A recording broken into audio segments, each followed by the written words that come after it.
সারা বাংলাদেশের সংখ্যাগরিষ্ঠ কৃষক জনগোষ্ঠীকে সংগঠিত করার লক্ষ্যে সারা দেশে 3 মাস ব্যাপী ইউনিয়ন পর্যায়ে কৃষক দলের সমাবেশের অংশগ্রহণ হিসেবে ব্রাহ্মণবাড়িয়া জেলা সরাইল উপজেলা অরুয়াইল ইউনিয়নে কৃষক দলের উদ্যোগে কৃষকদের সমাবেশ অনুষ্ঠিত হয়েছে।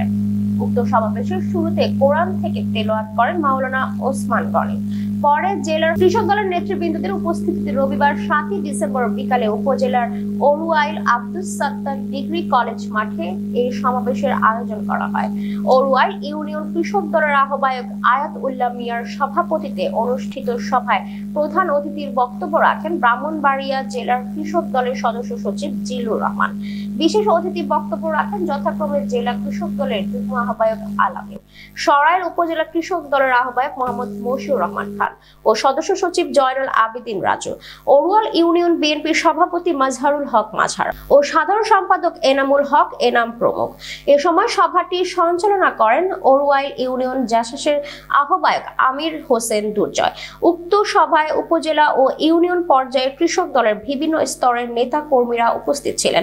এ সময় বক্তারা বলেন, আমরা শহীদ প্রেসিডেন্ট জিয়াউর রহমানের আদর্শে দেশের জন্য একযোগে কাজ করে যাব।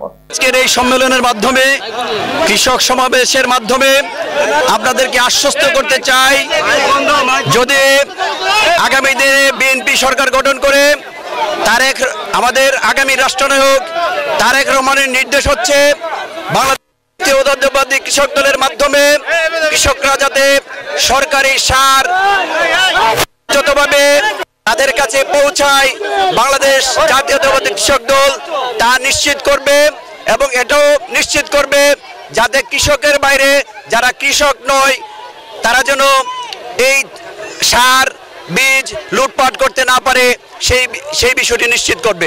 দেশের মাধ্যমে আপনাকে নিশ্চিত করতে চাই, এই সরকার ইতিমধ্যেই যারা এই আন্দোলনে অংশগ্রহণ করে শাহাদাত বরণ করেছেন তাদেরকে বিশেষ ক্ষতিপূরণের ব্যবস্থা করেছেন এবং পরবর্তী সময়ে এই সরকার যদি ক্ষমতায় আসতে পারে তাদের পরিবারের ঘোষণা করেছেন, পরিবারের পক্ষে যা যা করা দরকার তা নিশ্চিত করবেন ইনশাআল্লাহ। কচুর নদীর সাথে বিষ মিশিয়ে সপরিবারে হত্যা করেছে এমন রেকর্ড বাংলাদেশে আজকে যারা মুরব্বী আছে তারা বলতে পারবে। বন্ধুরা আমার, তাই তো রফিক আজাদ বলেছিলেন, বাদ্যে হারামজাদা নতুবা মানচিত্র খাবো। সেই ৭৫ সালের পরিবর্তনে আমার নেতা প্রেসিডেন্ট জিয়াউর রহমান এসে সবল বিপ্লবের মাধ্যমে স্বনির্ভরশীল বাংলাদেশ করার প্রত্যয় করে বাংলাদেশকে একটি অর্থনৈতিক উন্নয়ন, সামাজিক উন্নয়ন, ভোটের অধিকার, বাদ জালের অধিকার প্রতিষ্ঠা করেছিলেন রাষ্ট্রপতি জিয়াউর রহমান। সাধারণ সম্পাদককে